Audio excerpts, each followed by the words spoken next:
No, it's cool. Okay, what are you doing? Bam, we're live with Alex Stein, Primetime 99. I stole it all. There he is. What are you doing at 8:30? I'm going on Sky Australia News. There's some Australian news thing. Oh shit, you gotta meet. Do you know Avi over there? No, but it's some girl name. Let me find out who their name is. You know who Avi is, right? You've seen his shit on Instagram. He's Avi, the guy. Yeah, of course. He's always at the protest. Yeah, have you talked to him? Never. Have you? Okay, whoever talks to him first is bigger. If you get him first, you're bigger than me. If I get him first, I'm bigger than you. When I was, oh fuck it, I want to show something up. Oh, we are live. We're live right now. Okay, I didn't realize. I thought you were kidding. No, let's go. Primetime 99. Let's do it. When I was living in a house in college at UC Santa Barbara, and there was this guy that came into my house one time when me and my friends were just sitting around smoking weed, and we were playing like Nintendo or something, right? This is in, let's say 1997. I don't know exactly.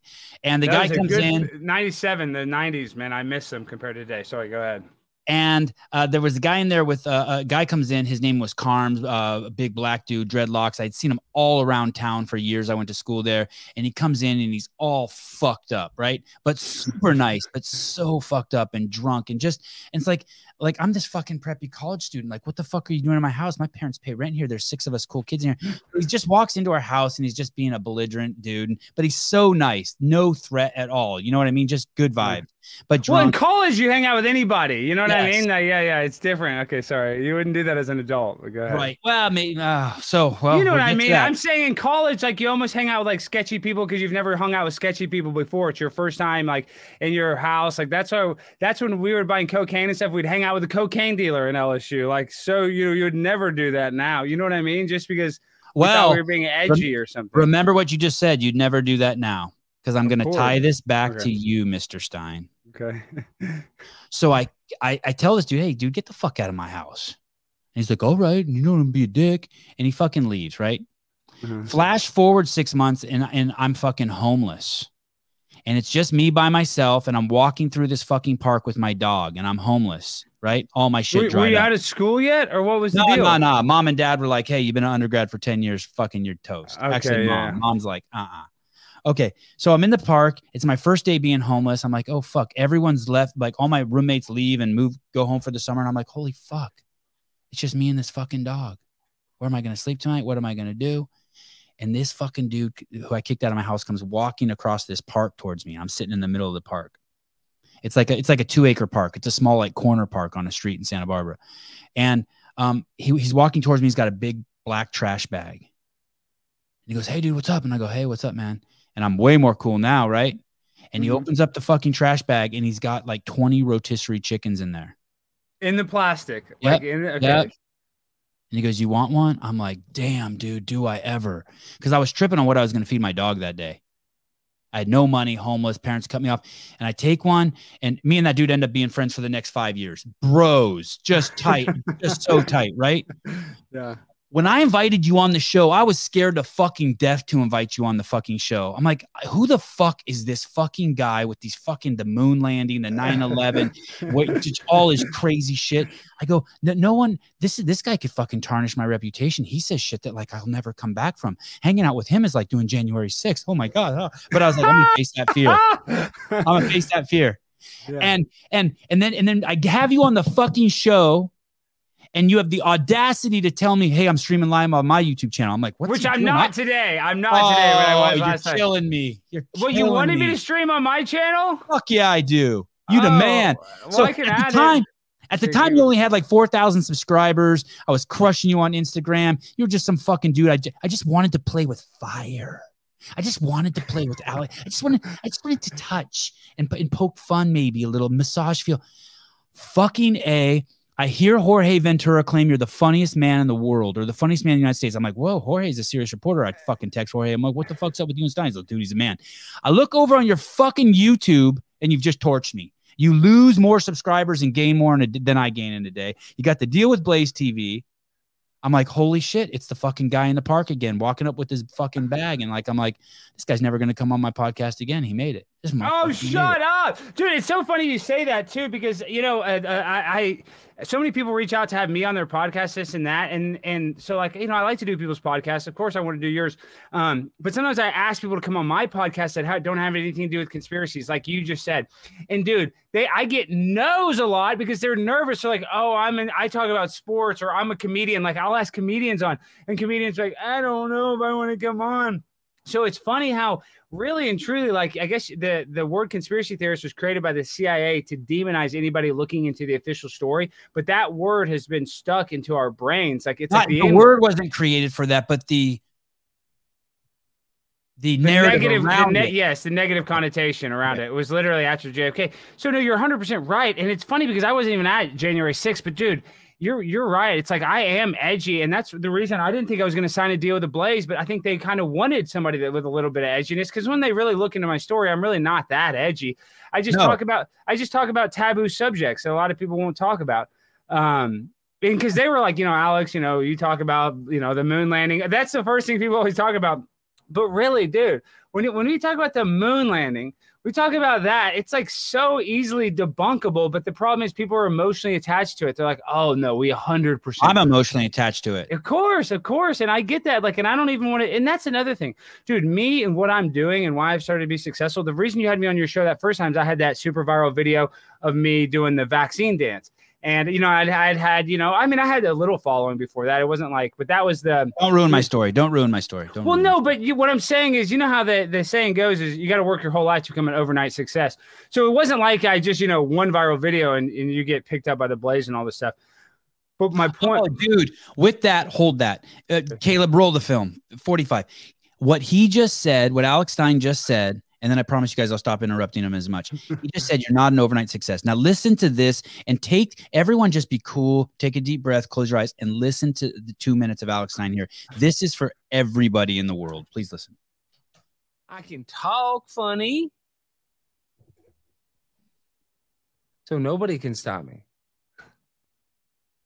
Because I got a computer, I got a keyboard too. So I got everything you got, and then some.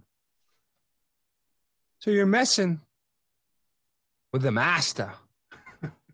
There's very few people that can grind like I grind and shine like I shine. Now, am I the biggest deal? No, I'm not. I ain't not. But I'm about to be. I'm about to be a big A deal, as they say. And nobody can stop that. Yep. Except for myself. Unless I get whacked out on drugs or alcohol. Unless I sell myself, you know, short, which a lot of people do, which most people do, which I did for a big part of my life, you know, becoming a debt slave and, you know, basically working a job just to pay my bills instead of taking a chance on myself. Mm-hmm. Everybody here should take a lesson. I'm not a role model. We need to take more chances on ourselves. That doesn't mean open a Ponzi scheme, multi-level marketing crap. That hit me hard, by the way. That means go out there and create something other than just hate on the internet. Mm-hmm. And maybe you're not even creating hate. That doesn't mean don't do something either. You know, even if you're just a normal person, you need to go create too. Everybody needs to create something.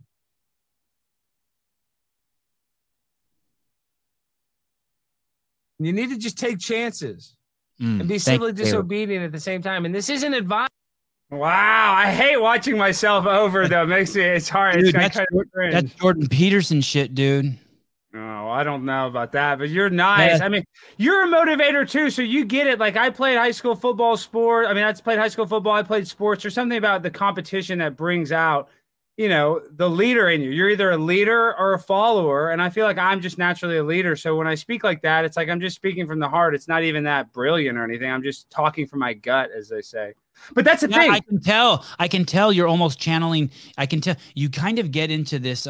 You have a black affect about you. You want to be embraced by the black culture so bad. You are like a black. It's too bad there's so many people who are fucking with the identity thing, because you really are a white man trapped. You are a white man. You're You're a black man trapped in a white man's body. Well, you know what? I grew up in a bail bond office. My dad is a bail bondsman, so all I did, I was literally raised by black guys that got out of jail that were my babysitters my whole life. I didn't ever have racist. No, racist. because every time I had a female babysitter, I was so bad they couldn't handle me. So my dad would have ex-convicts basically watch me. So that's why I have that affect. I mean, I'm from Dallas, Texas, and I definitely dude, I'm a culture vulture. I love the black culture. I love everything about it because, like, as an athlete, as a person that loves sports, now I really hate sports. Basically, pro sports kind of make me sick this day and age. But yes, not the UFC. Do you like the UFC? Well, of course, UFC is awesome, but that's a one-man wrecking team. You know, that's a little different than like these team sports where these divas are like, and the UFC, they don't get paid enough. So like that, I definitely like them. But these players that sit out because they're not getting paid or fake injuries, and like LeBron James acts like he's all political, and he every time he has a book, he's only read the first page. I just don't think they use their platform for a positive thing. Like these selling Sprite to black kids while he claims he cares about black lives. Yeah, I mean, seriously, that's all he does is try to sell, and he sells us out for China. Like, he just cares about money. But this is what I don't get. If you have $20 million, if you have $40 million, if you have $60 million, how is that not enough money? I mean, at some point, you don't get to take this money with you. And these people have this idea like it's a pissing match. Oh, if I have X amount of dollars, I'll feel better. But this is one thing I've learned is that materialism is probably like the worst thing and most poisonous thing we can have, because people will put their whole entire self-worth into an inanimate object that doesn't even know they exist. And a lot of people, that's how they shape their ego, was the crap that we have around us. And there's nothing more poisonous because this crap doesn't matter. And there's always new crap that's coming out. So I think that's what's wrong with our society, especially the younger kids. They're so attached to material things. Like, it has to be Gucci. It has to be on my TikTok. But that's what you said. They're attached to material things. I think you might be conflating something here. Let me propose this to you. Okay. I have no problem with LeBron selling Sprite. I have no problem with Bezos going to the moon or Mars. I think it's fucking awesome. This is the problem I have and I have no problem with someone making $1 billion, $5 billion. Yeah. I have a problem with the lying. Yeah. Okay. Me too. But if LeBron could say, I wouldn't drink this shit, you'll never make it to the top drinking that shit. If he could say that. So this company, Paper Street Coffee, they're like, hey, we want to sponsor you. Yeah. I said, I drink Good Dude's coffee. They said, yeah, do they pay you? I said, no. He said, okay, well, we're going to pay you. I go, but I'm still going to drink Good Dudes. He goes, I don't give a fuck.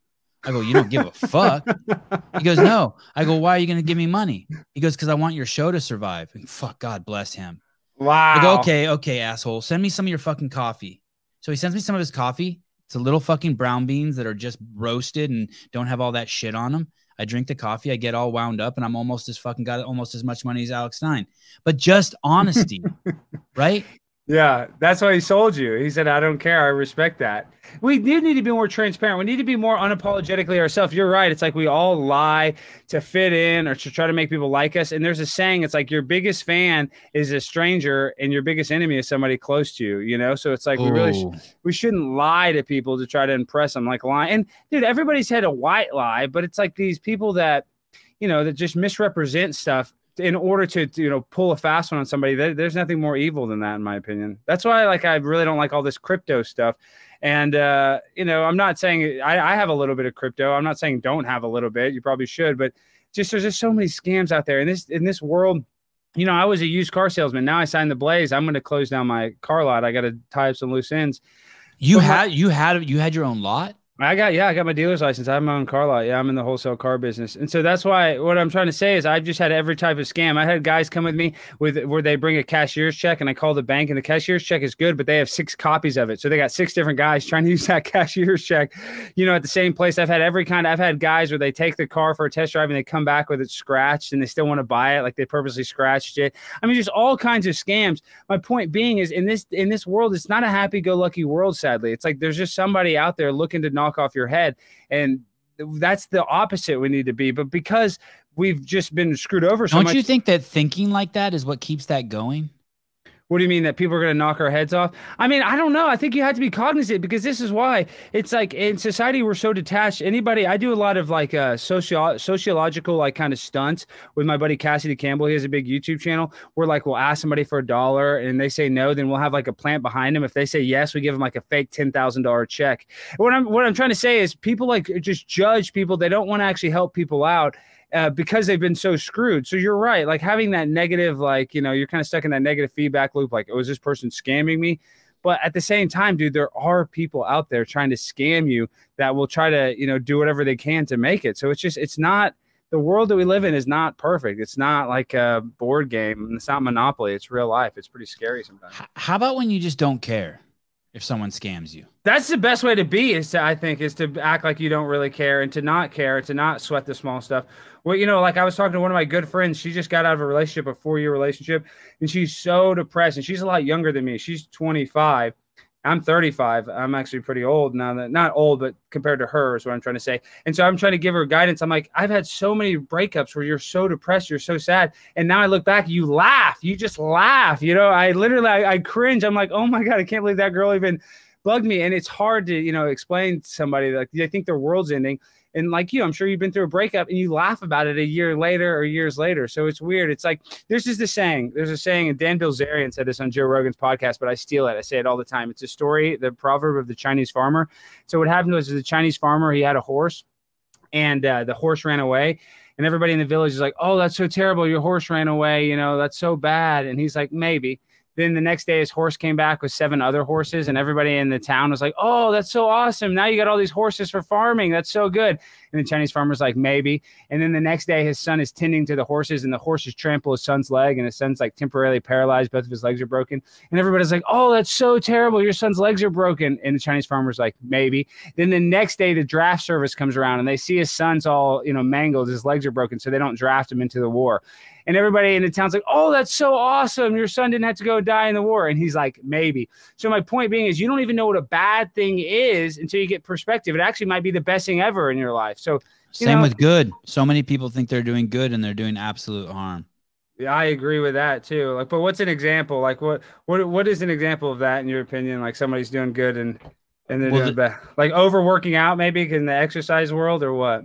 Sure, but I was thinking even more big pictures than that. It's basically the whole liberal ideology. The whole liberal ideology is violent and discriminatory and racist. And I want to say something very interesting. Oh, well, you talked with James Butler about systemic racism. Yeah. And there is systemic racism, but I would propose to you, you're thinking about it all wrong.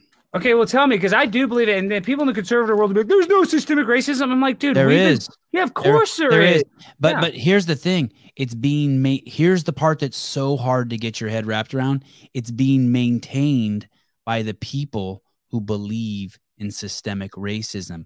It's being curated and breathed life into its existence by the people who believe in systemic racism. They start to see racism everywhere. The only way this goes away is with each individual stop viewing the world through the racist lens. That doesn't mean that you can't be prejudiced or discriminatory. You have to use prejudice and you have to use discrimination. You see someone speeding down the street, you have to. You see 3 guys walking towards you and they're belligerent, you cross the street. But the second you say it's because of color or those types of things, you're enforcing it. But I'll give you the gnarliest one. You ready for this? I'm ready. And I've said this on my show a dozen times. Imagine being born a black child, and on day 1, when you come out of your mom's vagina, waiting for you on planet Earth is a word that the left not just the left and the right requires you to be offended by your whole life. It's waiting for you. Why do we allow that word to be? I mean, the N-word, why is it? I don't know. That is the enforcer of systemic racism. Those types, it's that deep. Naming is the origin of all particular things. When we allow, when white people keep just saying N-word, N-word, N-word, and they don't actually say the word, they're enforcing it. Yeah. When Joe Rogan says sorry for what he said, do you know what he's really saying? That's systemic racism. He's saying, I'm enforcing all of you to remember that word oppresses you. Yeah, I agree with that. That's the deep psychology behind it. And that's why the left is so fucking dangerous, because in the guise of being benign and good, they are telling the black man, get in your fucking cage. They're the plantation owners. They're the psychological plantation. And it's maddening. And you have people like LeBron enforcing it. And yet he broke out of it. You have Obama enforcing it, and yet he broke out. They should be telling everyone, stop being a fucking victim. Who cares? It doesn't matter. It's the victimhood. And see, it's funny because you bring that word as a white guy, like in my car lot, it's only 2 black guys that work there. And when they call me the N-word, it's like the badge of honor. I love it. I'm saying, yeah, I love it when they call me that. So it's weird how it's like how we make it, we give the words its power. We're the reason why it is a negative thing. But I think you make the best point though. It's the victimhood mentality. And that's like, everybody has a reason why they can be a victim. Like, that's why like the trans thing is a big deal. That's why, anybody, if they have a bad relationship with their parents, they feel like a victim. We need to actually take ownership of our life and stop being a victim. Like, you're not promised a rose garden when you're born. Your life's going to be tough. It's tough for everybody. And somehow we have to instill people not to be a victim, even though bad crap's going to happen to you. Nobody's going to have a life where everything goes according to plan. But these people, they want to be able to use that victimhood as an excuse for their failure. So why they eat bad or why they don't have a job, or you know what I mean? I think it's a crutch. And I think society's using it because even white people now are, they're saying they're a victim of, what is it? The reverse racism, and I would just say racism. Let's just call it racism. Yeah. I grew up in the Bay Area, and the black people there first of all, I grew up in the Bay Area, and I never saw any white person be racist to a black person. But I've been racist. But black people have been racist towards me 10,000 fucking times. Mm-hmm. Like, have you ever had a black girlfriend and try to hang out like somewhere like where there's all black people? I've hung out in a lot of places where it's all black guys, and yeah, dude, there's a video on my thing. And let me be one more clear. Sorry, one more thing. But let me make this. Okay. Yeah, I'm saying I went to a barbecue. It was like an all black barbecue, and they're like, "Who is this guy?" I mean, some people were really cool and nice. The majority of people were, but there's a few people you would have thought they thought I was an FBI agent just for being there. You know what I mean? Just for being a white guy. Yeah. I've ridden my bike through Oakland at least a dozen times where I was fucking chased for being police. But here's the thing. Even we're miscategorizing it because it actually has nothing to do with being black, because I've spent months and months in Africa, and it has nothing to do with black. It has to do with I don't know what you would call it, black culture in America, but the black people in Africa, you can't categorize them with that's like categorizing the Armenians in LA with the Armenians in Northern California. Yeah, dude, a black guy from Africa is way different than a black guy from Oakland. That's what I mean. That's why you can't even say it's black. It's a total fucking lie and mischaracterization. And those are the things that are keeping systemic racism alive, by referring to them as black people. It's just fucking nuts. Yeah, and people can't see that. Yeah, but dude, people can't see anything, dude. I mean, people I believe we went to the moon. Yeah, well, that's fine. But this is how dumb I am. No, but this is the thing. This just shows you society. And I might have said this last time on your show. I say this all the time. But A&W hamburgers, they're not just a root beer company. They used to sell hot dogs and hamburgers. And they were trying to compete with McDonald's in the 80s and early 90s. They did a nationwide market research survey. And they were trying to compete with McDonald's Quarter Pounder, a 1/4. And what they did is they asked people what they thought was a better value. And they did it nationwide. They asked people what was a better value. It was like $3.99 for a Quarter Pounder burger, or like basically the same price, like $3.89 for a Third Pounder burger for 1/3. Overwhelmingly, people thought it was a better value to get the 1/4 pound burger because, they're going to say that, this is the word, but overwhelmingly people thought that the Quarter Pounder was more than the Third Pound burger. And this is A&W's our argument, because it makes people look stupid. They tried to they came out with a thing trying to say why people got confused. But it basically comes down to this. Overwhelmingly, people don't even know a simple math fraction. And that's where we're at. People are just not that smart. People could figure it out if you gave them time. If they weren't just, in a rush, answering some question, they probably very easily could figure out what's more, what's better value. But we're constantly under what I call trauma-based mind control. We're constantly under this fight or flight response. They want to keep us in this low vibrational energy state. So we're stressed about our kids. We're stressed about our job. We're stressed about money. We're stressed about being overweight. We're stressed about what kind of car we drive, so that we can't even actually focus or take ownership or actually enjoy our short life that we're here on this earth. Short life. Hey, did you know Rosa Parks wasn't the one who sat in the back of the bus? She was an actress, dude. They did that bit 3 or 4 times. You know that, right? Dude, that's great. Someone just sent it to me the other day. It was really a woman named Claudette Colvin. I know, and then they redid it with her, and then I think they had to do it with Rosa Parks twice before she got arrested or something. So they did it, yeah, like she did it a couple times. That's fucking fascinating. Yeah, dude, that's the same social justice. Look at Black Lives Matter, dude. The one Patrice Cullors, she bought a house in a 98.7% white neighborhood, a $3 million house. And the other biggest race here was Chinese. It was 0.01% black. This is Black Lives Matter. Dude, oh, come on. I mean, talk about hypocrisy. With the money they got, they didn't even buy a house in a black neighborhood. How tall are you? 6'3". And how much do you weigh? I got to get on a diet, dude. I'm 241 pounds this morning. But listen why I've gotten so fat. So I quit smoking weed. I don't drink alcohol. And this is not an excuse. This is not an excuse, but dude, ever since I stopped smoking weed, I've just been eating like a I go and exercise every day. So this is what I'm going to offer you. Please. Offer me something. I'm going to set you up with someone who's going to get you some blood work. I need some blood work. They're going to I don't eat meat. I don't eat meat too. And last time I got my blood work, they said I'm a little anemic because I'm a vegetarian. Yeah. Oh no. Why are you vegetarian? Just spiritual reasons. Because I'm weird.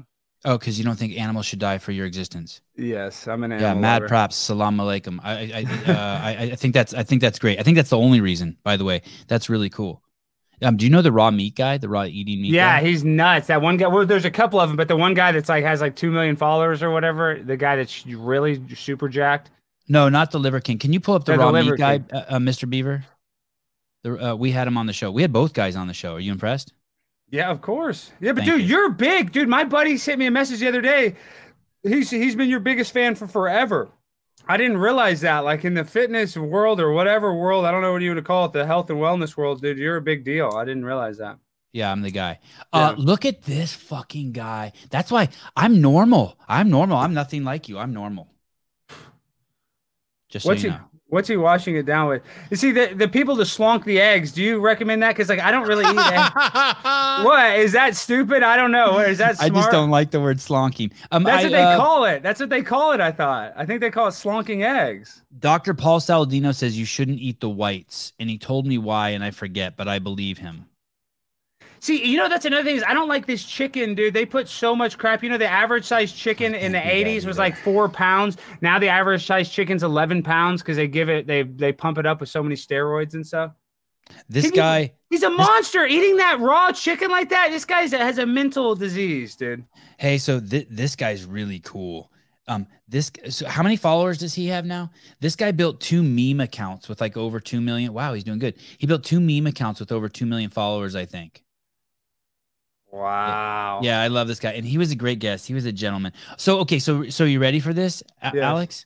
Uh-huh. So I have this, I just thought of this just now because they commented in the comments, California Hormones. I have this sponsor and they do blood work for people. And then they give them advice on like what they need to do to help themselves. And one of the things that they're big into is they check your testosterone levels. And if your testosterone levels are low, they put you on some sort of prescription for peptides. Yeah. How did you have such a good hairline? Are you on testosterone, dude? You have such good hair.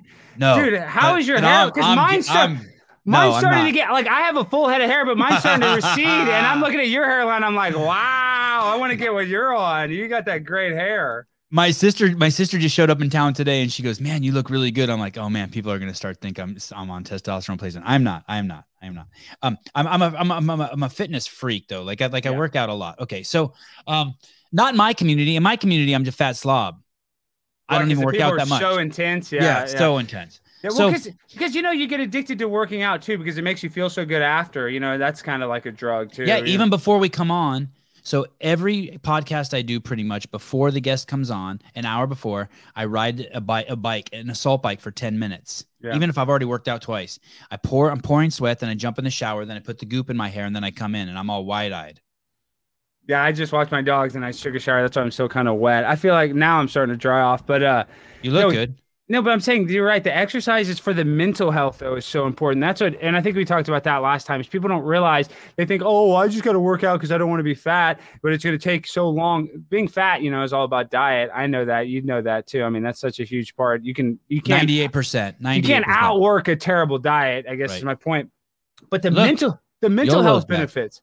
No, but dude, I need to go with California. Are they? Did they have a place in Dallas? How do I need to get my blood tested? I need to do it like this week. So here's the thing: you just for your own mental health, or for some other reason? Well, just because last time I got my blood tested last year, it's been about a year, and I mean I was a little slightly anemic, and that's because I've been a vegetarian for now going on 2 years. So what I'd like to do is I'd like to have them do blood work on you, and then tell you what you need to do, and then if you decide to go with that advice, taking the peptides, testosterone replacement, whatever, vitamins, B12s, whatever they decide, then you come on I didn't even think of this, by the way. This isn't a setup. I just thought of this like just now, just seeing you. And then I saw her post in there. And then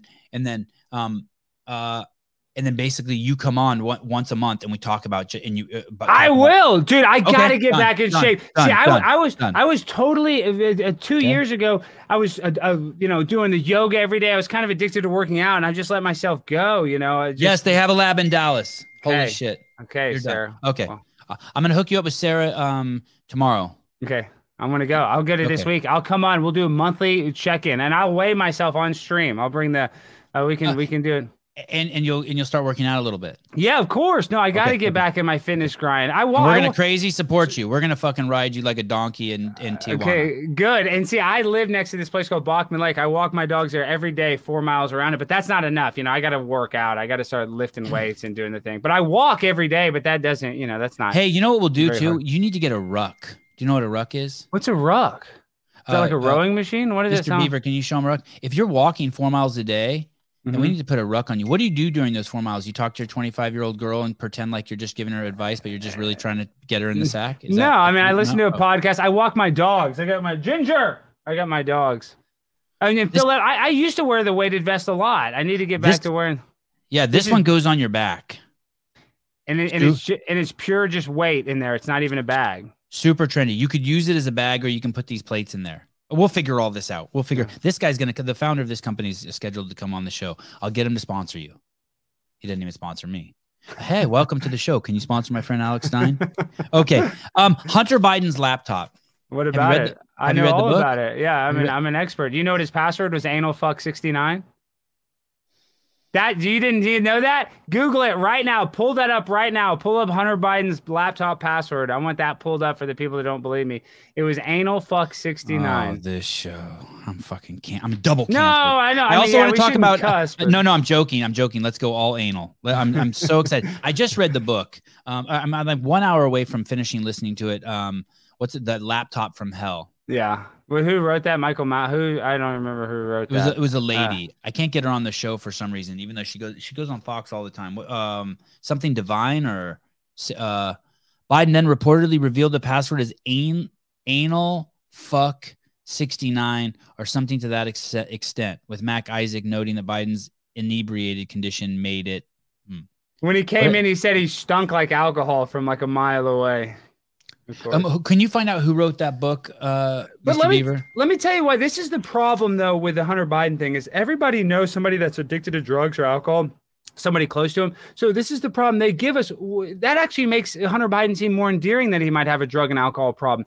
What the thing is they're not talking about how he sold us out to Ukraine. They're not talking about how he's doing deals with China, doing deals with Russia. So they're going to give us all day long, that he's a crackhead, that, he's a sexual pervert, because nobody cares, because everybody's, has whatever, like a little bit of demons. Like that almost humanizes him. You're like, that's the president's son, but he's real on crack. So is my cousin. So is my brother. So is my sister. So what bugs me about it is this is all done on purpose. These people, the CIA, whatever you call these alphabet agencies, they know how to portray him, and they give us just enough information to where they like make him seem like he's a loose cannon, but not enough information to sink the ship. And this is my conspiracy tinfoil hat. What's going to happen with Hunter Biden is they are going to do what is called a humiliation ritual. They do it to everybody. And that's because Barack Obama and Joe Biden are not as close as you think. As a matter of fact, even before the election, I think Barack Obama said, if you want something messed up, screwed up, or fucked up, I forget exactly his words, he's like, put Joe Biden in charge of it. So he knows that they put him in there. They kind of put him in there as a puppet president. And they're going to have to take him out because they don't want him to run at 81 years old. So just wait. They're going to give him another year, and they're going to have a public humiliation. Everything's going to come out about Hunter's dealings, about, his brain not being all there. Like, you don't think everybody on the left and right doesn't realize that Biden is a little slow? No, hey, dude, I've been asking my liberal friends about Biden if he's okay. They're like, yeah, he's fine. I swear to God. I swear to God. Yeah. They really think that. Do you know, I think that maybe whatever news sources they listen to, they don't see the same videos we see. But even if he can read the teleprompter, okay, like and there's gaffes of Donald Trump reading, and that's another thing, dude. I don't even like. I'm so mad at Trump now, dude. Going back and looking at his presidency, Trump was such a freaking idiot. Half the stuff he did. When you talk about the WikiLeaks, he basically Julian Assange with the WikiLeaks gave him the 2016 election. He didn't pardon Julian Assange. Now he's the biggest pharmaceutical rep in the world. He had. Did you see at his last rally? He called up the Johnson & Johnson family, talked about how great they were. I mean, we can only say so much because we're on YouTube, but it's like, dude, this guy. No, you can say it. You can say it. I don't care. Well, no, Go. I'm just saying he's a shill for the vaccine. I don't want to say anything bad about the vax. It's so perfect. Get it. It's safe and effective. Even though almonds and peanuts aren't safe and effective for everyone, the vaccine, I promise you, is safe and effective for everyone. I liked it when you touched your ear like that. Well, I was just itching it in my headphones. I felt like you were talking. The CIA was like, "You're doing a great job. You're doing a great job. Keep going." Do you know? I'm all over the place now. I want to go back to the laptop in a second, but do you know Dream Rare Anomaly? Of course, he's the man. I've done a show with Anomaly. He's awesome. Have you done one? You got to get him on your show. Yeah, I figured. I wonder if I'm gonna. I met him in person, and I swooned like I was meeting Anna Nicole Smith.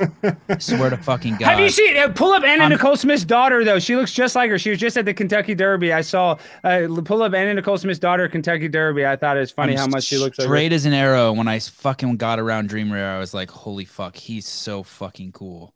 He is a cool guy. Oh hey, he knows about the moon. Ask Anomaly about the moon. He knows all about it. Yeah, but he believes in God too.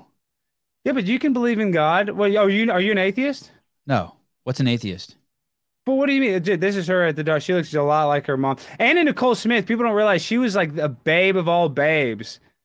Super babe. I mean, her daughter will be really pretty when she's, older, but it's just funny seeing her grow up. It's really sad what happened to Anna Nicole Smith. Did you see how it's funny you bring her up, but like, did you see her, all that stuff when she was dating that guy, Howard K. Stern, her attorney, and like her last years? How she OD'd in the Bahamas. Wait, that 90-year-old guy's name was Stern? No. That the 90-year-old guy's name, I remember it, but I just can't think of it right now. But she ended up like her lawyer that was like her friend the whole time ended up becoming her like husband or whatever, and took over her estate and just let her do drugs, basically let her kill herself on drugs. But the media would always talk about it because his name was Howard K. Stern, and she used to go on the Howard Stern show all the time. So like, wow, I didn't know that. Yeah. Hey, what happened to Howard Stern? He sucks, dude. I'm the biggest Stern fan. I used to be the biggest Stern fan in the world. He sucks. He's a germ freak loser. All those guys. He talk about bought and sold by corporations. He's sold out, dude. He's not edgy at all. Do you think he sold out? I just think he's just a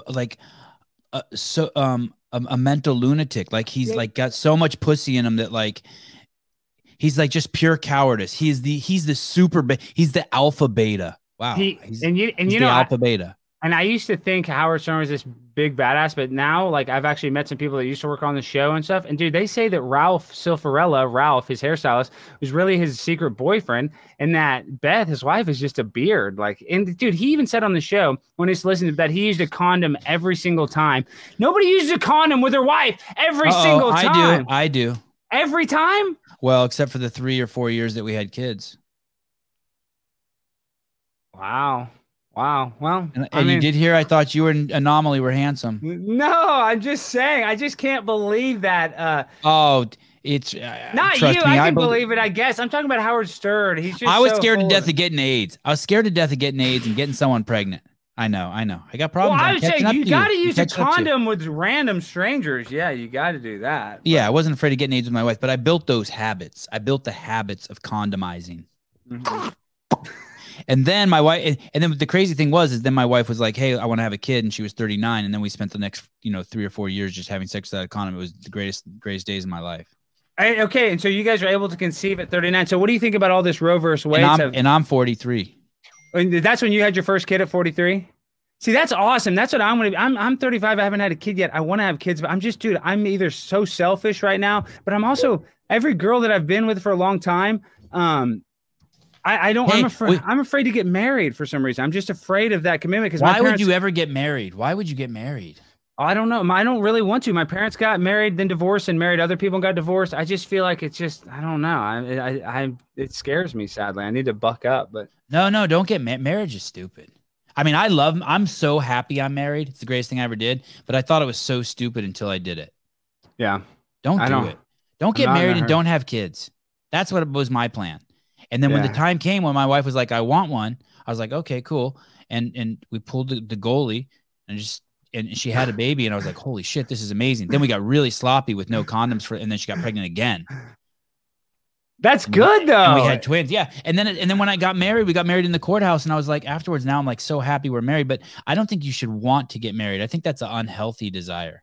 I think so too, dude. I think so too. Like if that's you, I've dated so many girls and you could tell that was like their goal. Like they had to, the marriage thing was the end goal. You know, like your goal is like, I want to lose 20 pounds. Or your goal is I want to get this promotion. It was like their goal is to get married. And when you do that, you settle. You don't actually fall in love with the person because you're just trying to reach this goal.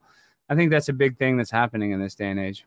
I can't get snipped, Brian G, because I have these concerns that it will change the viscosity of my load, and I don't want to change. It's a perfect load. It's a perfect load, and I don't want to do anything like I just don't want to do anything to change it. You don't need to get your balls clipped. What the heck? You don't need to do that. I think just and sex is an important thing, but I mean, come on, it's 10 minutes, you know, once a day or so, whatever. It's not that big deal to put a condom on.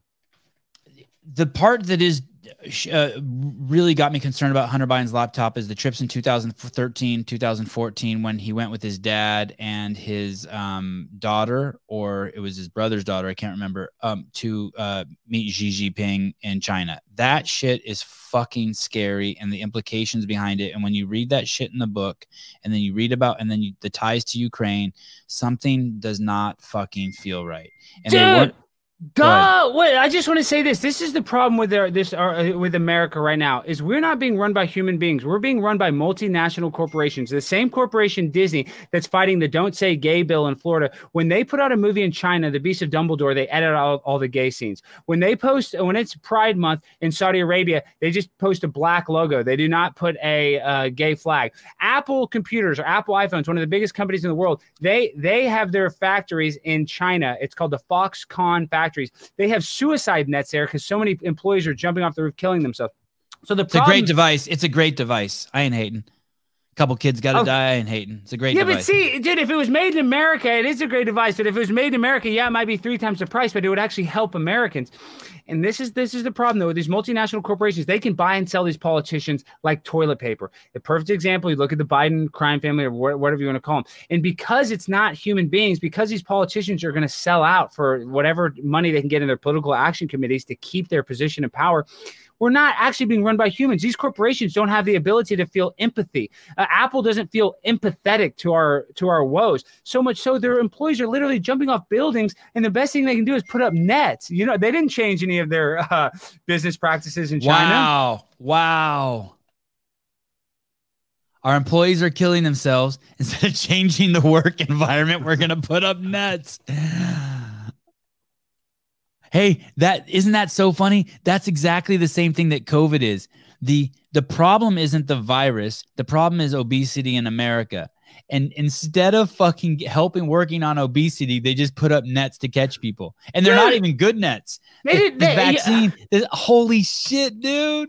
Yeah, but have you heard one person say go outside and get some vitamin D? No. I mean, they even asked Jen Psaki. And Jen Psaki, the recommended method for COVID is to get vaccinated and wear a mask. When they asked, should people take care of their fitness or physical fitness and, you know, exercise? They said, no, the CDC recommends a mask and a vaccine. Would you bang? Speaking of getting some vitamin D, I would bang Psaki. I love redheads. If she was like, "Hey, no, you don't need to go outside and get some vitamin D," would you say to her, "Well, how about you come inside and get some vitamin D"? I'll give her the vitamin D all day long. Vitamin D, vitamin A, anal. I'd give her the Hunter Biden password that he likes to use. Oh, her hair! But God, she's a fucking bitch. She sucks. Oh, but this is the problem. My mom would hate to hear me call a woman that, but man, Psaki, she's such a bad person. But dude, more dishonesty. How can you do that job? Why not just be honest? Why not just say like what Boris Johnson said? I mean, he kind of was honest about it. He's like, look, You're all fat. You don't have the fucking willpower to work out. Just get the fucking shot. I mean, he didn't say it as good as I just said it, but basically. Well, Boris Johnson was pretty base because what do you think about this? I want to talk about Saki, but what do you think about, Leah Thomas swam on the men's team for 3 years and then goes and competes on the University of Pennsylvania women's team, was ranked 457th and then wins 2 national championships. Isn't that against women's sports and women's rights? I mean, and the media cheerleads that. That's the upside down. When are the L's going to break off? The lesbians got to fucking make a break. Well, that should not be LGB. They should just start LGB. What is it? Lesbian, gay. What is LGB? Lesbian, bisexual, gay, and trans. Yeah. The LB and the G need to break off. They got to be like, fuck you, we ain't doing this bullshit. Well, dude, that's a social How the engineering. fuck are they hanging on to that fucking bizarre boat? The amount of people in the 90s and 80s, there's probably the same amount of gay people, but the amount of people that have transitioned their sex is up like 40,000%. That's because that's why all these bills, and I hate to be the conspiracy theorist like always, there is some sort of child grooming going on where these teachers are like encouraging kids to be, there you go. They're encouraging kids to, like, in order to, stand out. And what it's like to be in school and you kind of want attention or whatever reason, because you're just quiet or something. And so a way to get attention from your teacher is to say, I'm trans now. And a lot of kids are doing it, dude. They're putting hormone blockers on kids at 9 years old and they're saying, oh, it's reversible. Yeah, you only have one shot at puberty. You know what I mean? That is not reversible. Of course not. And dude, you only have one time you go through puberty. And to block that, you don't automatically start puberty again at 18. And these people are crazy. That's like, I mean, that should be a crime when they're doing that to children, in my opinion. How come Disney is so vocal about I want to say, be honest, enforcing racism? Coca-Cola is so open about enforcing racism under the guise of being against it. Why aren't they speaking up about abortion? How come they're so vocal about gay rights? How come I don't know what to think, Mr. Stein? I need Disney and McDonald's to tell me what to think. I don't know what side of the line to fall on with abortion. Dear Mickey Mouse, can you please help me? You help me with Black Lives Matter. You help me with trans gay issues. Dear Mr. Mickey, can you now help me with abortion? I'm so confused. Why are they not speaking out? Well, some companies are, because everybody's saying like Tesla's like who? Tell me who. Well, Tesla's giving a free abortion leave to go to a different state and get an abortion. But that's the psychological. Wait, what's Tesla doing? Tesla, Google it right now. Tesla, you get a free abortion leave. A bunch of companies are doing it now.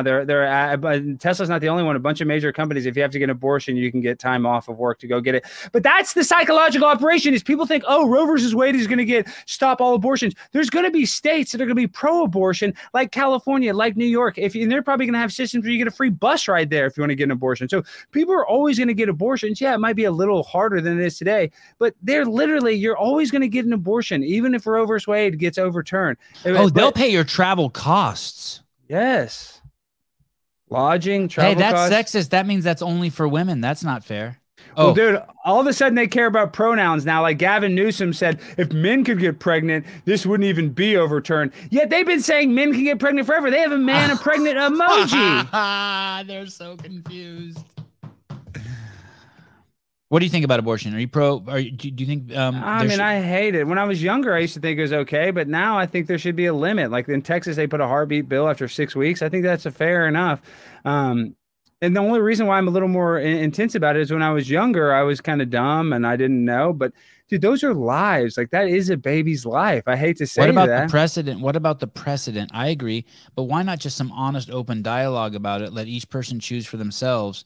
But aren't you concerned it sets like we have these laws enforcing people to get vaccines and when you make another law about women's bodies, why should we make a law over a woman's body? Now I hear you. There's a baby in there. Yeah. And it's crazy what they're trying to do in California, where if a baby dies 7 days after it's born, it can't be investigated. Yeah, infanticide. That's insane. That's insane. I don't care. They're like, well, the intention is in case the mom was on crack and blah. Shut the fuck up. I don't care what the intention is. I'm telling you, we can't let people kill babies at 3 days old. No. But dude, this is why they did it, though, because now all the people on the right that were like, you can't mandate my body. The government, we want less government. We want government involved in our medical decisions. Now they make all the people on the right look like idiots because they're like, oh, we want the government involved in the medical decisions. And now all the people on the left that were like, oh, you got to get vaccinated. You got to mandate the vaccines are now like my body, my choice. So it's just another, like I keep saying, psychological operation to make everybody sound like a hypocrite. So when they're arguing, now somebody has dirt or leverage on the other person. Like, didn't you just say you want limited government? You don't want the government making your medical decisions? So you think that there's a release Operation 2 on the public now? Thank you very much. Dude, yes, something is up to encourage them to do this. I mean, I don't know why the Supreme Court justice now it gets overturned under Biden's presidency. I wouldn't be surprised if they didn't do it to rile up their base because they're going to get it killed in the midterms. Everybody was, and so now, dude, Beto O'Rourke, he's running for governor of Texas. Nobody's going to his rallies. Now his last 2 rallies have been packed because now all these people on the left think, oh, we got to fight for abortion rights. So it's just a way to stir up this base that has had no motivation, nothing to really, attack. So it gives them, it's like all the people on the right that were against the mandates. Now all the people on the left, it gets them riled up to be against the Roe versus Wade overturn. God, I hope you're wrong. Trina, the best term I've ever heard for sperm is baby batter. Perfect. Baby batter. Excuse me, miss, would you like some baby batter? Baby batter is the best. Baby batter. That's the best one. And it was a dear friend of mine who's extremely funny and creative, a wordsmith who created that, but I can't tell you his or her name. Who did the Alex Stein song? Mr. Beaver, April 27th show, 2022. I think that's the same show we took a clip from. If you could play the beginning of that show, dying to know. Oh, Trell. He's a rapper. Hell, can I get a rap song? I did have Christian Harris do a little rap, and my name was in there. Dude, this guy, I'll give you his contact after the show. He'll do a rap for you tonight. He's awesome. It's like he'll probably charge you. I think I paid him $160 for this song, and he produced it all, original beat, everything. Let's listen carefully. I can't believe we're not on. Damn, look at the time. That my nigga. Damn, Ellis Stein. That my nigga. Damn, look at the time. That my nigga. Damn, Ellis Stein. That my nigga. Damn, look at the time. That my nigga. Damn, Ellis Stein. That my nigga. He the conspiracy asshole. This nigga asshole. Conspiracy castle. Shout out my nigga, he big on conspiracy. R.P. Kelly, we feeling your spirits. I had to that your mom? Yeah, that's my mom. Cause I know they won't take it so serious. I told her, hater, he don't want to listen. He better go take what we ears. Michelle Obama is a boy. We don't Jamaica no tears. What do you think about that one? Michelle Obama's a boy. I'm joking on me, don't never be serious. Alistair 99 and my nigga for real. Yeah, I fuck with my peers. Hey, I think white people that hang with black people get mad cred. I don't know why. That's me, dude. I know. Because Primetime 99. Yeah, that's a whole show. I could explain that. It's cool that your mom's in there. How was Mother's Day? I know this is gonna crazy shit. Dude, are you been tripping terrible. at all? Oh yeah, dude. Today's been so sad. I woke up real emotional, and this is the thing. Like I was talking about how. It's like a pain that will not go away, and I've really kind of been like, that's kind of why I quit smoking weed, dude. I was smoking weed after she died, and it was making me so depressed I had to quit. And I thought I would have smoked weed forever. So it's changed me, it's matured me. But dude, all the little success I've had, I would trade it all to have her back. Like it's just you don't even realize what you got till it's gone. Is what I'm saying. And I was really close to my mom. I mean, I was her best friend. We were so tight. I basically took care of her. It sucks, dude, especially this Mother's Day. It's the first Mother's Day without her. It's been I was going to go troll Beto O'Rourke at this rally today. I just was like all day. I couldn't really. Just something's off. It just sucks. Wow, that's a trip. I want to go back. Mr. Beaver, can you pull up the rap? But I want to talk about your mom a little more. But can you pull up the rapper? I want to close this. I want to give that guy some credit. Trell. Trell. No, Trell. Trell. Hey, let me find him. Trell. I don't even know if what his YouTube is. Hold on. I don't know if he can pull it up. Why is it racist? Why is it racist if you say all white people look the same, or all black people look the same, or all Asian people look the same? If you don't hang out with those people, how the fuck would you know to distinguish between them? Why is that racist? That's not racist, right? No, wow. That's not trail. I don't think it's. I gotta send it to you. Oh, Beaver thinks they all look the same. That's disgusting, Beaver. No, but he's an awesome rapper. I'll send you his info after the show. He made a great song. After the show, these guys gotta know. This is it. Here, I'm messaging it. Okay, I'm sharing it. Okay, copy. I'm sending it in the group chat right now. This is the guy's profile. Okay, and then I'll send it over to Beaver. I can't have speaking to Beaver. Directly. Beaver's a beast, dude. Beaver's on it with the Hunter Biden password, with everything. Beaver is a beast. He's a pro, dude. I need a Beaver. Beaver, I sent it in your text. Do you want to send it in the private chat? Private chat too? Here, I'll put it in the private chat. What am I doing? Oh shit! Can I just drag? Oh, he got it.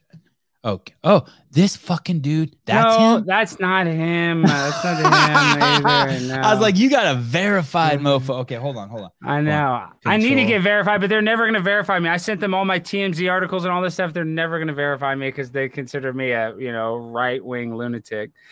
You're really not right-wing though. I don't. No, think. Dude, I'm a populist. I'm not even really super. This is it. This is Terrell. This is the man right here. This guy. You hit him up. You all need a song.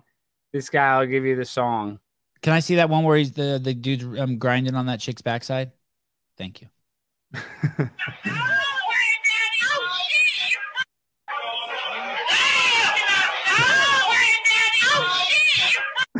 Wow. Yeah. Wow. That video is really weird of her eating a rabbit, but it looks like she's eating a dog. Click that. Look how weird this video is. Oh my goodness. This went viral. They thought it was a dog, but it ended up being a rabbit, supposedly. Okay. I've had enough of that one. I would get off his profile. We'd probably get a strike for half of those videos. She had a dog. Looked like a dog. I think and I did a bunch of research on that because it scared me so much. It shook me to my core. I ended up finding out it was supposedly a rabbit. I'm gonna follow him. So your mom passed away October 25th of 2000. This year, 2020 or 2021, right before. Crazy. And basically, if you want to hear more about that, we talked about it in depth on the last time Mr. Stein was on. Alex, and she died from medical errors, right? Basically, she was in the hospital with COVID, and they gave her medication that you told them not to give her, and they gave it to her, and she passed. And she died 5 days later. Her organs filled up with fluid, and she died right in front of my arms. And dude, they were giving it to her, not even telling me they were giving it to her. It's like, and so now I'm working with this here. Dude, this is my mom right freaking here, dude. This is her ashes right here. I mean, it's just so fucked up. I got it right here. I don't even know if I'm ever gonna empty them, but wait, they're in a plastic bag? Yeah, I didn't buy a thing because I don't know. I was like, I'm not gonna buy an urn. They're in this is my mom, dude. This is my mom in a plastic bag like this. Have you ever pulled it out of there? No, you don't have to, but I'm just wondering if you have. Not really. I don't think you get her back in if you take her out. Yeah, I was gonna buy some nice urn, but it's like I just look at this. It's just so sad, dude. I don't even think I'm ever gonna scatter them. I don't know what I'm gonna do. It's really difficult. It's really fucked up, dude. It's really fucked up. But this is the one thing. Is your dad alive? Yeah, and I'm really close to my dad. And this is the point I guess I was trying to make. Is now life is almost it's gotten easier in a way because nothing I will ever go through will be as bad as watching my mom die in her arms. I mean, my dad's going to die. That's going to be probably just as bad. And I'm sure I'm going to have bad stuff and maybe have a kid. No, you'll have a shitload of money then, and you'll be able to buy something, and the pain will go away. But but see, even the money doesn't help, dude. The money doesn't. The money. I know. No, I know you're saying that joking, but you would think that would make it easier, and it's just like, oh, dude. I mean, it just. No, nothing. Because I got a pretty good money from the Blaze for signing a contract with them. I mean, and doing what I love, and I'm so happy now. I'm pretty financially pretty comfortable. I mean, I have to work a little harder, but it's not. I get to working doing what I love, dude. I would trade all this money that I'm getting from them for her back. Like, yeah, someone said something the other day. They said, hey, if you told Jeff Bezos that he could be 25 again, but he has to give up all ownership of Amazon, he'd do it like that.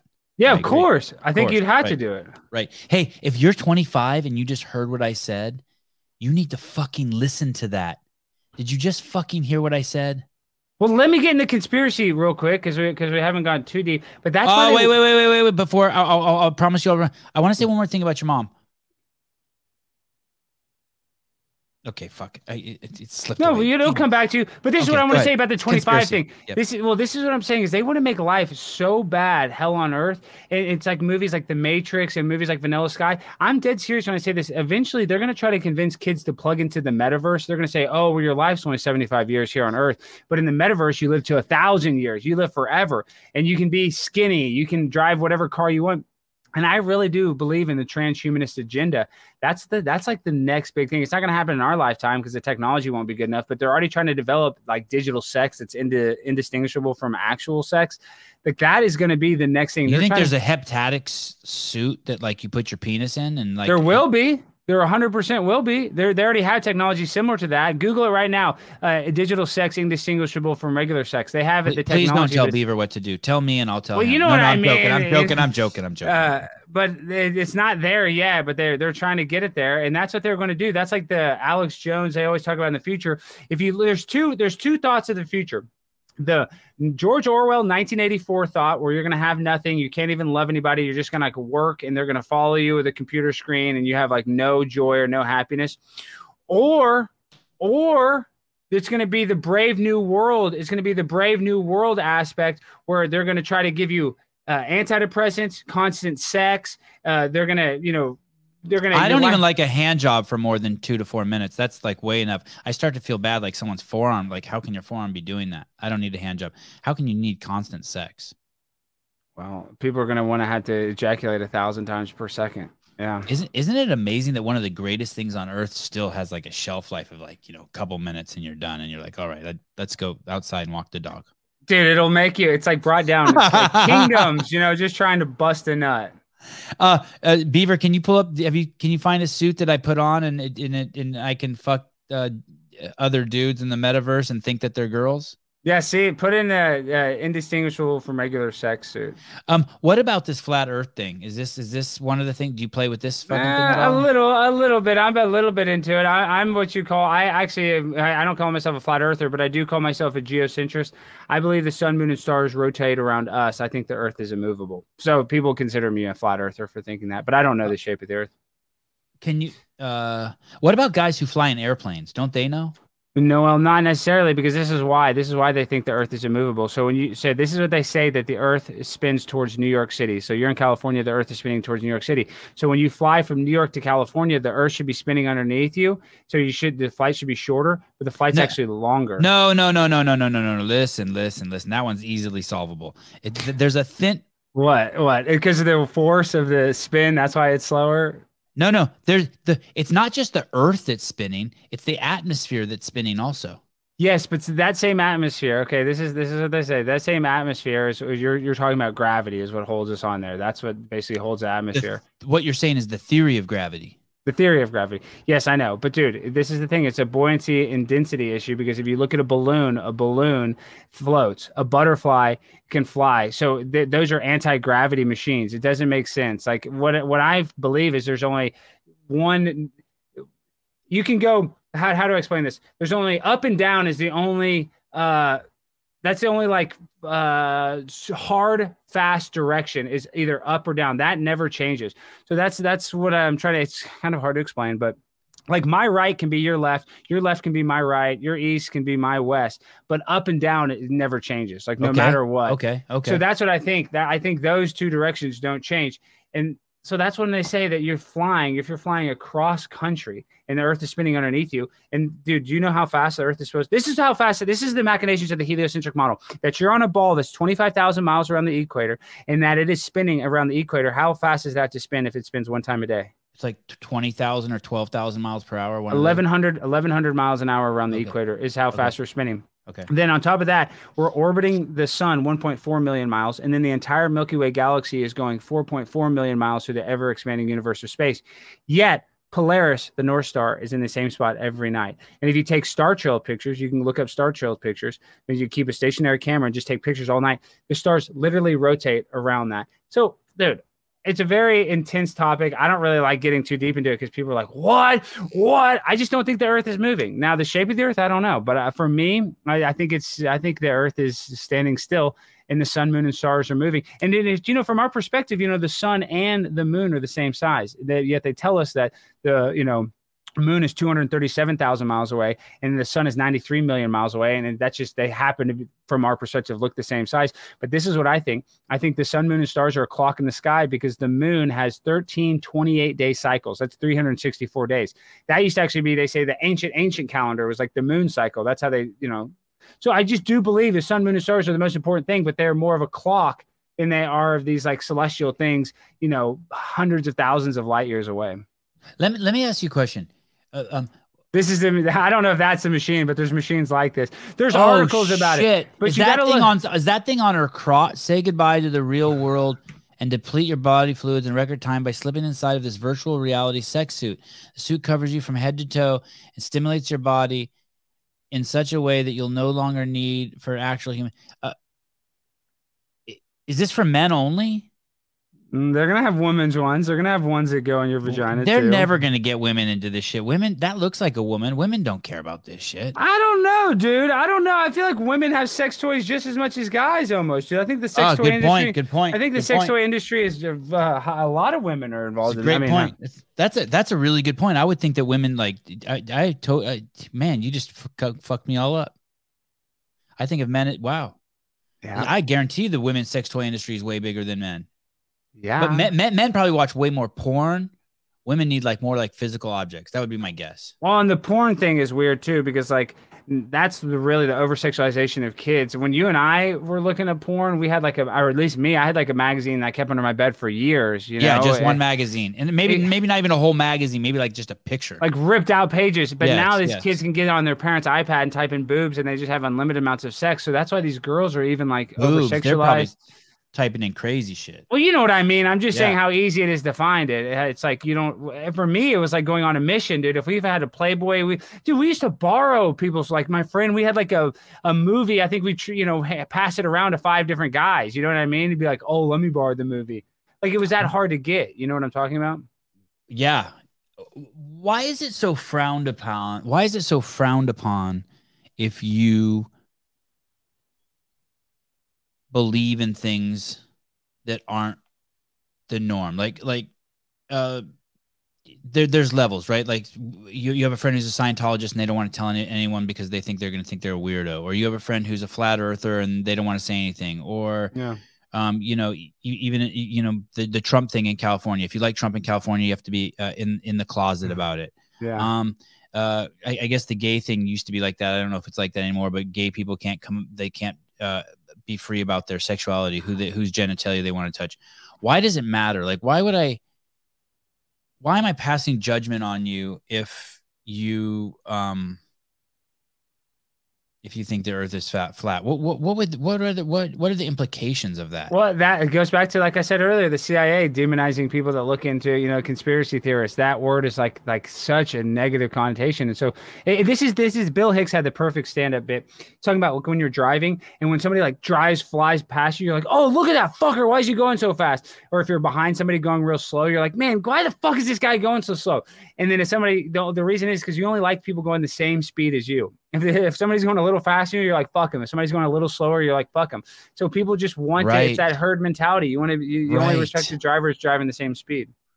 Yeah, it's like the guy in the fast lane who's going 75 and someone pulls up behind him going 85 and he could easily move over, but he's like, fuck it, I'm going already 20 over the speed limit. Fuck you. It's like, dude, really? That doesn't work. Scoot over. Be cool. Yeah, but nobody's cool. At the end of the day, I speed up and get out of the way. You know what I mean? Too. I see you coming, I speed up and get out of the way. I'm like, sorry, dude. And I feel like a jackass if I block someone. Well, I consider myself like a driving expert. I got my hardship license when I was 15. My dad let me get my license at 15. So I'm just saying there are some rules to the road. You let the people that are speeding go ahead of you. And a lot of times I trail them. So they get the ticket first. They call it, whatever, the rabbit, being a rabbit, chasing them. But yeah, I think that's just our mentality. If somebody's driving faster, you're like, fuck that guy. If somebody's driving slow, you're like, fuck that guy. It's just, you want everybody to be the same. Sadly, we don't have this. We used to talk about being an individual, but I don't think that's the mentality. People want to like, they only feel comfortable if somebody's the exact same as them. Man, the herd thing is just trippy. Yeah, dude. How about this? How about this disinformation czar? Does that make you just like, I mean, yes, one nutty thing after another. And then I see that, or how about all these liberal news stations now that are saying that they're concerned about Elon and Twitter and that he's going to throttle people back. I had a friend. So I've been shadow banned for 2 years. If you go on your Instagram right now and try to follow me, it'll say, hey, don't follow this guy. Yeah. He's full of misinformation. You can't tag me. I dare anyone to try to tag me. They've left a small val open. You know what I mean? Like, yeah, because just so it doesn't look so crazy. But yeah, no, I know exactly what it's like to be shadow banned. Yes, yes. And I had a friend just recently try to tag me yesterday, and they're, holy shit, you're shadow banned. I go, dude, I've been telling you for 2 years. You think I'm fucking lying? Yeah, but Elon Musk isn't going to save us. He's the guy that wants to put computer chips in your brain so you can park your car. Like, I like Elon, but he's not. He's just another billionaire. He's not going to be the. I think I agree, but my thing is why? How are these people on the left thinking that a disinformation czar is going to work, or that Elon's going to throttle back information when this shit's been going on now for 2 years to like a crazy extent? Dude, and did you see that when Rand Paul said, when they were talking about this disinformation board with the Department of Homeland Security chief, talking about how America is the biggest propagator of disinformation? I mean, dude, they said they said Russiagate with Trump for 4 years straight, and they proved it's all fake. So they control the narrative. FBI said Hunter Biden's laptop was a Russian instrument. Yes, they said it was fake, dude. I mean, and now they're saying it's real. So if you're going to get your trusted news source from the government, it's going to be lies. It's not, they're never going to get us, because they can't tell us the truth, because it's a people management system. That's what the government does. They try to manage us. It's just people. It's just people. No, it's not, dude. It's not. These people want to keep their position. It's not somebody. But they're just people. Like, when we call them government, we shouldn't forget it's just people. Yeah, it used to be, but not really anymore, dude. Adam Schiff is not a person like you think he is, but he works for a corporation. That's why these people are bought and sold by Pfizer. Hey, dude, they buy and sell these politicians at the lowest level, city council members. No politician that gets in their position anymore is able to be autonomous and be for themselves. They are literally all for somebody else. And the 2,000 mules, we can't even really talk about that. You know, that's talking about the election. We have to say the election was the most accurate election ever. Is that the thing where they pinged all the cell phones? And something about like ballot harvesting. But dude, I really and truly, if you don't realize that the last election was it was fuddy-duddy, as they say. We can only say so much. I don't want to get a strike, but people, the guy got 81 million votes. Wait a second. You can't say the election there was election fraud on YouTube? No, you'll get a strike. It was the best and most fair election ever. I got a strike for it. You cannot say anything. I wouldn't even talk about this 2,000 mules thing because you'll get a strike. It's that. What if we call it 3,000 mules? Well, dude, I don't even Where do you see that movie? Let's just say that, and then we'll move on. You can see it. It's on Rumble. Google it. It's all over now. It's just Dinesh D'Souza just put it out, and people can watch it. But like, it's a lot of stuff that I already knew. It's just kind of reinforcement, just to make you mad. I mean, dude, Joe Biden. They said 81 million votes, more popular than Barack Obama. You remember 2008? You remember how popular Barack Obama was? He did not have the same charisma or energy, or you know, his campaign was not even close to those campaigns. And yet who's Biden? Joe Biden's, yes. I know, but people were afraid of Trump. That's true. That's true. But dude, 81 million votes. I mean, and I think it was like 30,000. And how about what happened in the last like 3 hours? That was some weird shit. Dude, I've read some articles on the cell phone pinging, and basically how they showed how all those, you know, it's like, I don't know the exact numbers, but 25 people visited 17 ballot boxes 3,800 times in 24 hours. Like, I saw that data, and that was some crazy shit. Yeah, well, yeah, I wouldn't even do not play this. Do not play it, dude. You'll get a strike on YouTube. I'm serious. Will chicks like me more if we play it? Well, people need to go check it out for sure. But dude, if you don't want to get a strike, I would not play that.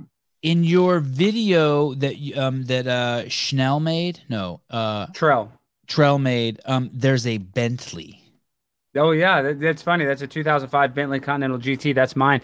I bought that. It's got a salvage title, and it has a little bit of a transmission issue in like 6th gear. And so I bought it from somebody knowing it's messed up, and I drive it around if I want to look cool.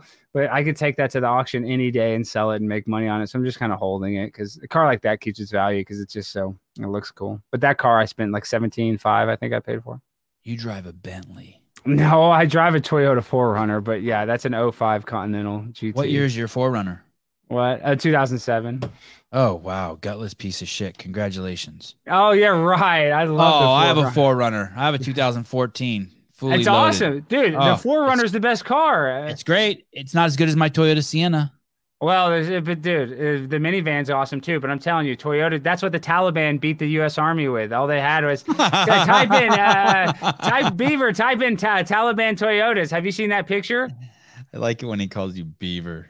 Type in the Taliban Toyotas and look at the Taliban with all their Toyotas and their Tacomas and their 4Runners and their Land Cruisers. They look Beaver didn't want to be on the show with you. He's scared. Beaves, come on, Justin Beaver is what they Beaver's say. Scared. Did he type in? Okay, you see that? That's the Taliban. Look at all their Toyotas. That's like the Helix or the Hilux. We don't have that one in the States, right? Yeah, but it's just the Tacoma with a different badge on it. I mean, it's the same thing. Look, that's what they beat the U.S. Army with. That's the one. That's the famous one. The one that go up. That one. Wow. That picture. Yeah, that's what they defeated the strongest army in the world with. Toyota. Defeated. Hey, that's a good ad. Toyota. We defeated the strongest army. That should be an ad or Toyota. Yeah, the Taliban uses us. How did you meet Jorge Ventura? Well, Jorge's the man. I met him at Blaze. So you're tied with Jorge. He's awesome. He's become my buddy. He's really cool. Yeah, he's fantastic. He's got some fucking balls. He does. So he's a young man. So, you know, when you're young, you're kind of young, dumb. And I'm not calling him dumb, but you know what I mean? You take risk. And he's not afraid. He goes to the border. He talks to all those drug cartels too. And in whatever they call that, the Marijuana Valley, but they call it something else. I forget. It has some scary name, kind of. I just remembered what I was going to ask you. What is it? Ask me. When you in that video where you dress up as Leah Thompson and you go to Leah Thomas, and I honestly don't think you're being disrespectful at all. You're there. You're having fun. You're getting to know them. You're assimilating. You might be taking a little piss out of them, but you're being totally chill. You're having fun. You're free, and it's always fun to be around free people. Always, and liberated. You're liberated, and that lady takes a jab at your mom being passed away. Of course, dude, because that's all projection. You know, she's not close to their mom, and that's how did she know your mom? How did she even know that? They all know who I am at that rally, because I had a viral video that went viral they had a protest like earlier in the year with Jeff Younger, who's the guy who's running for Congress, and he has a 9-year-old kid whose wife is transitioning his sex. And so I went to one of those protests, and they're like, oh, every single person. And that girl didn't even go to the school. She was like some sort of Antifa security guard. So they all know who I am. She was? That chick didn't even go to that school? No, none of those people following me around went to that school. No, the majority of the people at that trans thing were not even students. It's so, I mean, I want to say that I think she realized she shouldn't have said that. Probably. Yeah. I mean, you kept calling her on it and kept like, you instead of getting upset, you leaned into it.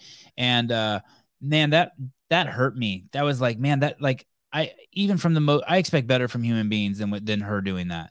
Well, duh, dude, because these people that all talk about inclusivity, they're the opposite. It's all projection. It's like they feel excluded, so they want to exclude other people. Like, honestly, I was going there to be nice, to joke around. Yeah, I was kind of taking the piss out. But really, there's other people in trans clothing. Like, you're not taking the piss out of them. Why do I not get to do it? Well, you know, why do they have to be, only certain people get to be trans? It just shows how they're not inclusive. They're not. Right.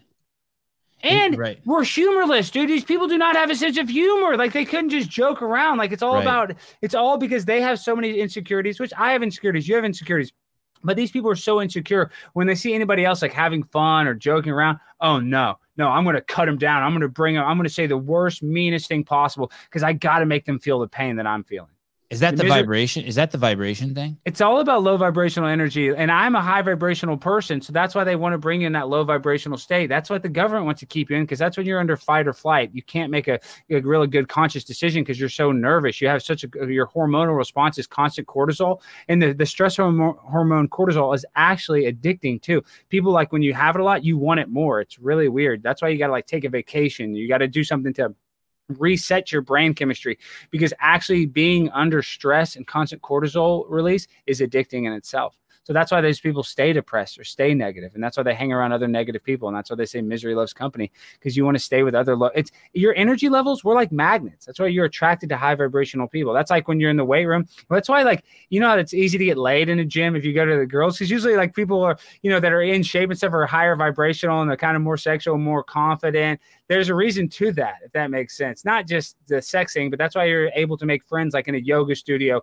or a spin class, because you're at that high vibrational state usually when you're exercising, instead of like when you're in that low vibrational state, you attract other people, like at the bar when you're friends with other people that are drunks. You see what I'm saying? I do, but I just keep thinking I had to court my wife for 5 years. Well, it's hard. No, it's not. But dude, there's a million girls you can go into a yoga studio and get laid in 2 seconds. No, I'm a loser. No, not a loser. Not a loser. You're 6'3", and you weigh over 200 pounds, and I'm 5'5", and I barely crest over 1. Well, I know, but we're about to get my blood work done, and I'm about to get in shape. I'm about to get ripped up. You really do need to be working out. I know. I got to get back into my lifting. But the 4-mile walking is great. It really is. I do that every day, but that's more for the mental health. I got to do it, or else I have anxiety, kind of. Not like real bad anxiety, but I got to go out there and move around. You know this one thing, your heart is a pump. You have to use it because it gets all the horse hockey out. It creates a hormonal response that, you know, has a, you know, it's a chain of event. It's a domino effect. That's why we all need to use our heart. At some point, you have to raise your BPM a little bit, or else, you know, your body stays dormant. Like a lot of the hormones and stuff inside your body. That's weird. I got a weird spot on my finger. What the heck is that weird spot? That's a weird. That's normal. That's normal. I guess it's not a bruise. That's weird. I just now noticed that. I always feel like that. Do you ever feel like that? I get a bump on my neck or get something. I'm like, oh my gosh, I'm dying. I'm dying. Yes. I have cancer. I don't. Yeah. I got a bump under my throat. It's been there for like 5 years. What is that? Do you sweat every day? Yeah, that's usually like when I'm walking my dogs. That's usually we'll run a little bit just to get my heart going. But I need to actually extend it. Like I need to get back on my grind. I'm just not grinding like I was. I am surprised that you didn't go to the I did play that video talking about how you grind and you can't be out grinded, and I know that feeling because that's how I feel too. Like this is my second podcast of the day. I'm fucking taking over this motherfucker. But you didn't go to Beto O'Rourke today, and I know. And Sarah Gonzalez, she's at the Blaze. She was making fun of me. She wanted to go so bad. I was just like, man, I don't want to be confrontational with these people. I'm kind of shook. I'm kind of sad today. That's not an excuse. That's not an excuse. As a matter of fact, that's the reason why after my mom passed away, because I've been doing so much stuff to distract me, and I should have gone to distract myself. Interesting. Yeah, because use it as fuel instead of as motivation, as fuel. Leverage that insecurity to face it. Yes, and then that's what I did by having you on the air. I'm facing my insecurities. You face your fear, my judgments. Yes. Hey, when I think I had you on the first time, I think you had less than 10,000 YouTube subscribers. Could that be possible? Maybe around then. Yeah. Well, on my Alex Stein channel, yeah, I had less than 10,000. On my Conspiracy Castle, I think when I was on, I was like 20,000 though, I think. But that's not that many. Now my personal channel, Alex Stein, I'm like 140 or something. I'm blowing up on that. I know. I got fucked tonight. I was like so excited that you were gonna. I should have restreamed it. I know. It was in such a hurry. Well, dude, the next one I'm coming on in a month, so I'll restream that one and we'll have it. I promise. And you'll get a bunch of subs. Mr. Beaver, can you pull up Blaze TV? I want to understand what Blaze. I'll tell you what it is. So it's okay. This is why it's such a big deal to me to sign with it. They have like Steven Crowder, Glenn Beck is one of the owners of it, the guy that used to be on Fox News. He used to be the #1 broadcaster. But Glenn Beck used to be on Blaze. He is the Blaze. He owns the Blaze. He used to be on. Okay. He used to be on. Fox News. He was at one point like the Tucker Carlson of Fox News. He's not anymore. Show. No, he has his own deal, the Blaze. But the reason why I like the Blaze is they took the old Paramount Studios here in Las Colinas. That's in Irving, right next to where I live. And it's an old movie studio where they filmed the movie JFK, Addams Family Values, Barney, the show Barney. That was a huge hit, filmed in the studio. And I remember going there on a field trip in middle school, and like they had the set for Addams Family Value, and they showed you how they did the audio. They had like a rain stick. They showed you how they faked the rain. They showed you like how they did the prosthetics. And I remember thinking as a kid, like, oh man, I want to I really want to work here one day. Like I want to do something with movies or film. And then randomly, I mean, not randomly, but then when I started going viral, this girl, Sarah Gonzalez, noticed me and she's like, Alex, I'd like you to come co-host my shows on Friday. And I did that for a couple months and they liked me. And now they signed me to, right now I'm just a contributor, but I'm talking with them. We're in talks to do my own show. It's going to be like a nonsensical late night show where I'm going to do a lot of stunts and, women's bathing suit type stuff like that. And it'll be kind of like the Eric Andre show was. That's the only thing different, obviously, but just like kind of like a condensed late night spoof type show. Do you like Tosh? Yeah, of course. Of course I like Daniel Tosh. Yeah, I mean, he's a legend. Legend. It'd be kind of similar. I mean, not similar, but kind of like that. We'll play clips and stuff. But a lot of man on the street, because that's what people want. That's what goes viral. Like, sadly, a podcast for an hour-long podcast will never really go viral unless you're Joe Rogan. And even hey. You know what I mean? Like you can take your limitations and go argue them out with your I'm saying they take a clip from it. Let me finish. Like you'll take a clip from it, but the whole hour, nobody shares the whole hour usually. Like it'll be like a little clip. So that's why people like the man on the street stuff because it's like short stuff. That's why like my city council meetings are going viral because they're short. They're 2-3 minutes. That's kind of the content we need. So my show is going to be like a lot of 2 or 3 minute bits combined into one little show, like either 30 or 45 minutes. So if something's too big, you can't share it. I actually have a friend who has that problem. Yeah, it's because the content. People don't want to watch the whole thing anyway. I mean, it's good to share a clip of it because then it gets people interested and then they want to watch the whole thing. But like what actually goes viral, what gives it virality. What did I hit a nerve? Richie, settle down. Don't confuse my shtick for my nerve. Don't touch my shtick. Don't touch my shtick because I got all excited when you said unless it's Joe Rogan. Oh yeah. I'm just playing. So pull Blaze up again. I want to dig into this more. So I saw Mark Levine on there. I didn't know he was on there. Fucking everyone knows he's a genius. I didn't know Mark Rubin was on there. What a classy man. You mean Dave Rubin? Dave Rubin? That guy. Oh no, he's not on there. It's not who I thought. Yeah, Mark Levine is on there though. But dude, there's a lot of. I mean, dude, Whitlock. Who's the Rubin I'm thinking of? Who's the Rubin who's on YouTube who's huge? Is that the Blaze guy? Is that guy in the middle? That Rubin report. Yeah, he's a gay guy. The gay guy. He's gay. Dave Rubin's gay. A lot of people don't realize that. Yeah, he's huge. Will you pull up his YouTube station? Pull up God, Dave Rubin. Love him. He's so classy. My mom would be so happy if I was calm like that and presented myself like that. Yeah, the Rubin report. He's huge. Oh my God, I had no idea. No wonder I love him. Yeah. Holy he's really shit. cool. He's really cool. But I've invited him on my podcast. I think maybe he's fucked with me a little bit in Instagram. He's a really nice guy. But see, people on the right gave him crap too because he adopted 2 kids or he had a surrogate instead of adopting. Excuse me. So like all the old. See, I'm not even super conservative. All these people are like, oh, I'm so conservative. That's the thing. They're loony on the left and then they're loony on the far right. So like we got to meet in the middle. That's what we need to do. So we're not all crazy. So it is okay. Let's go back to the Blaze one more time. So, this is are they more like Vice or are they more like a television network? Are they more like you go to their website and well, they're all on YouTube too, but then you can watch the shows earlier on there, and they have like nearly 500,000 paid subscribers, and so they make some content that's just for the Blaze, but a lot of their content it's you can see it. You can go and watch a lot of it on YouTube, probably 90% of it.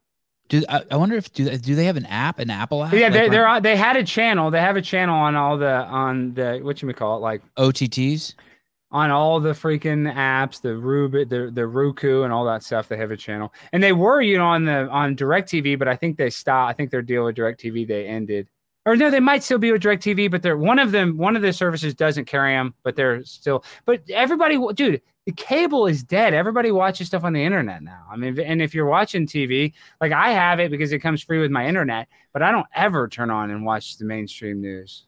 My dad does. My dad, I go to his house, he's watching CNN and stuff, but like, he's a boomer. So you live in this apartment in Dallas? Yes. Well, I live in a duplex. Yeah.